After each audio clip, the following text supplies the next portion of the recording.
Mister Bachchan cinema disaster కావడంతో కాస్త silent అయిన డైరెక్టర్ హరీష్ శంకర్ ప్రస్తుతం మళ్ళీ వరుస సినిమాలను లైన్లో పెడుతున్నారు. పవన్ కళ్యాణ్తో ఉస్తాద్ భగత్ సింగ్, సల్మాన్ ఖాన్తో మరో సినిమా ప్రస్తుతం ఆయన చేతిలో ఉన్నాయి. అయితే ఈ సినిమాలు ఎప్పుడు మొదలవుతాయి అన్నది క్లారిటీ లేకపోయినా వీటికి సంబంధించిన వరుస అప్డేట్లు ఇస్తూ ఫ్యాన్స్ కి ఆసక్తి పెంచేస్తున్నారు ఆయన. అయితే ఎప్పుడు సినిమాల గురించైనా హరీష్ శంకర్ వ్యక్తిగత జీవితం గురించి తెలుసుకోవాలని సినిమా ప్రేక్షకులకు ఉండదా? ఎందుకుండదు?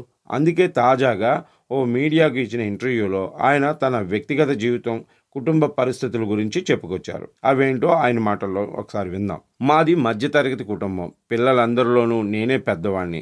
తమ్ముడిని సెటిల్ చేయటం, చెల్లికి పెళ్లి చేయటం, అమ్మా నాన్నలకు వృద్ధాప్యంలో మంచి జీవితాన్ని కల్పించడం, ఇదే ఎప్పుడూ నా కళ్ళ ముందు కనపడేవి. సినిమాల్లో కష్టపడుతూనే ఆ బాధ్యతలన్నీ ఒక్కొక్కడుగా నెరవేర్చాను. సంసారం అంటే ఇన్ని బాధ్యతలు ఉంటాయని అప్పుడే తెలిసింది.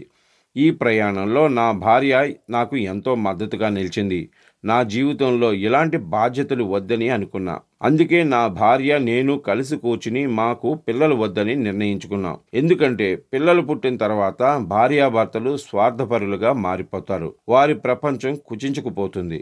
ఏదైనా పిల్లల కోసమే అన్నట్లుగా మన గురించి మనమేం పట్టించుకోం.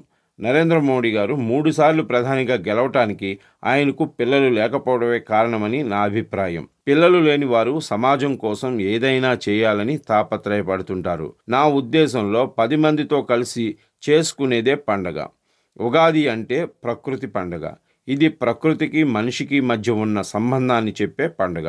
ఉగాది పచ్చడి, పంచాంగ శ్రవణం మొదలైనవన్నీ వీటిలో భాగాలే. నాకు చిన్నప్పటి నుంచి పంచాంగ శ్రవణం వినటం, నా రాశికి ఆదాయ వ్యయాలు ఎలా ఉన్నాయో చూసుకోవటం అలవాటు. నా ఉద్దేశంలో జ్యోతిష్యం కూడా ఒక శాస్త్రమే.